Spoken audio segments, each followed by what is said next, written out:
Norway is embarking on the largest roadway infrastructure plan in its history. In fact, it may be the largest road revamp in the entire world. With a budget of $47 billion, this new coastal highway is going to connect areas of Norway that used to take 21 hours to travel between. It's going to bypass 7 different ferry crossings and cut travel time down by half. But how exactly is this possible? Well, by essentially creating the world's first ever floating highway. From state-of-the-art floating tunnels to how they're dealing with safety concerns. Here's a look inside Norway's ambitious new project. The almost 700-mile trip between the Norwegian cities of Kristiansand in the south and Trondheim in the north typically runs about 21 hours if you're traveling at an average of 30 miles an hour. That's over $200 in gas for a small car to travel just one way. Since 60% of Norway's exported goods are produced in the west coast, where a third of Norway's population also lives, there's a lot of traveling between cities to keep the country running. But with a new multi-billion-dollar road project, Norway hopes to cut travel times and the cost of gas to get there in half. With 7 different ferry crossings along the way, getting around Norway is anything but a piece of cake, especially when you realize that each crossing can take about 45 minutes and cost about $16. Tourists may enjoy the scenic route, but those traveling for business or even medical purposes aren't big fans of taking the long way.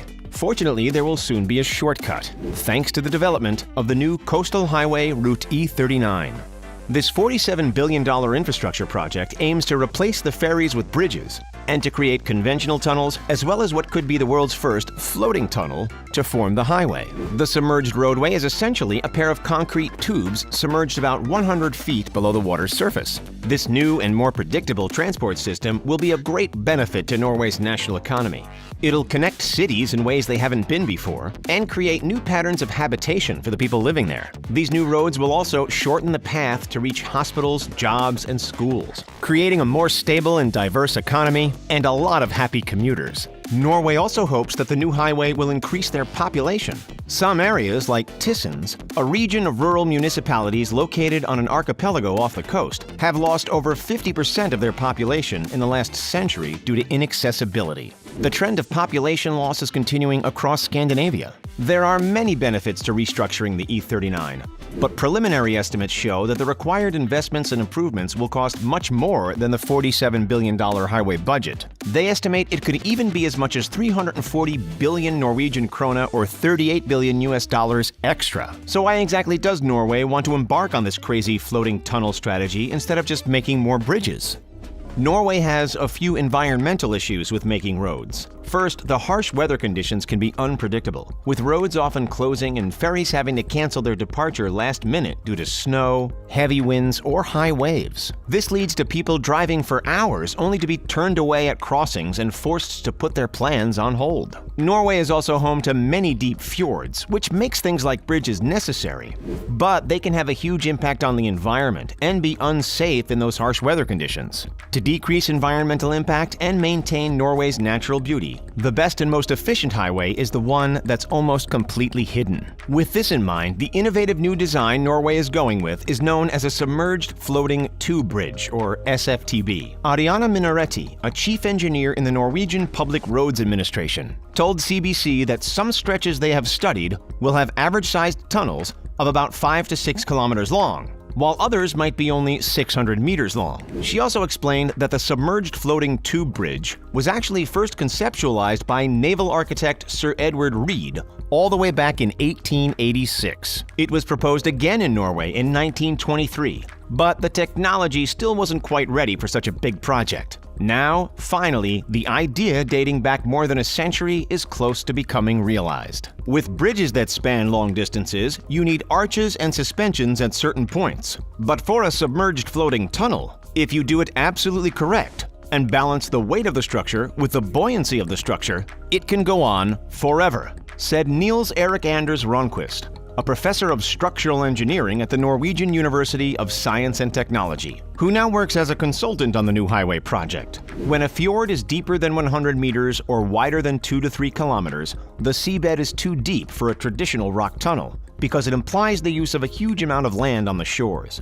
Suspension bridges seem like an obvious second choice, but the harsh winds can endanger travelers and force the closure of these bridges. But with a floating tunnel, all of these issues can be avoided. Though the floating tunnel is buoyant, the tube itself isn't actually floating. The tubes are stabilized by cables tethered to the seabed, or by pontoons floating on the surface at roughly 800-foot intervals. The pontoon idea is likely the safest because boats will be able to easily see the location of the tunnel. And with the actual tunnel far enough beneath the water's surface, ships, boats, and even submarines will be able to easily avoid collision. The experts have decided that 20 to 50 meters, or between 60 to 150 feet below the surface, is sufficient depth to avoid collisions with water traffic while also avoiding a depth that could cause increased water pressure. One of the proposed new tunnels is in Bonnefjorden, and it's called the Rogaland Fixed Link, or simply Rogfast. Construction has already started on the submerged tube bridge that'll be 390 meters deep and have a 27-kilometer-long tunnel, making it the deepest and longest undersea road tunnel in the entire world. A spur connection to the island municipality of Kvitsøy will be included in the design, creating a place where people can exit the E39 to enter a small village. Like conventional tunnels, the floating tunnel will also have escape routes that motorists could take to return to the surface in case of an emergency. The Rogfast tunnel will have emergency exits every 250 meters, 820 feet, along with emergency lights and phones at various intervals. The work on this particular tunnel started in 2018 and was expected to be completed in 2026 for a cost of $2 billion. But with the project already overrunning cost estimates, it's now only expected to be completed by 2029. The government has proposed fundraising of an extra 1.3 billion Norwegian krone, or $145.5 million, and they plan to put a toll in place for 20 years after the tunnel's completion, with a fee of 150 krone per passage for light vehicles. That amounts to about $16, which is about the same price it would take you to hitch a ride on one of those ferries. The design for these submerged tunnels is definitely innovative, but with innovation comes a lot of brand new problems. Fires and explosions are a major concern, as escaping an underwater tunnel isn't exactly the easiest thing to do. Just imagine being stuck 150 feet underwater while disaster occurs.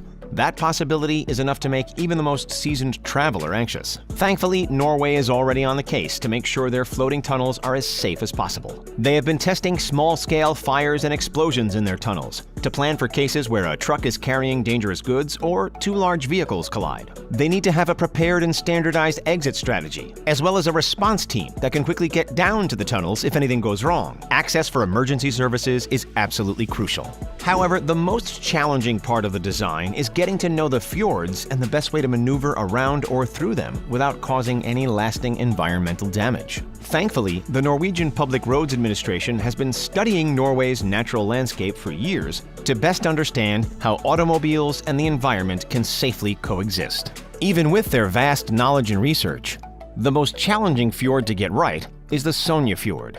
At 3.7 kilometers wide and 1.3 kilometers deep at its lowest point. Nicknamed the King of the Fjords, it's the largest and deepest fjord in Norway, as well as the hardest to build upon.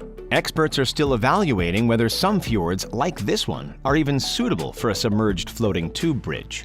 While they may be in the process of creating these tunnels, research is nowhere near complete. The Coastal Highway Route Project is collaborating with three of the largest universities in the Nordic region: the Norwegian University of Science and Technology, the University of Stavanger, and Chalmers University of Technology. They have about 50 PhD candidates working on solving different engineering challenges related to the E39 project, including how to maintain the tunnels once they're constructed and make sure they never break. The group is also working on solving general roadway infrastructure issues in Norway, including the development of intelligent transport systems, using solar energy to create ice-free road surfaces in winter, and how to digitally operate and maintain their road structures. It's a lot of work, but figuring out all of these issues looks like it's going to be completely worth it for Norway. A continuous E39 highway that's accessible 24/7 despite harsh weather conditions will please inhabitants and tourists alike. As it is, Norway makes more than 50 billion krona, or $5.6 billion in tourism each year. But a new and more efficient roadway is expected to improve that number.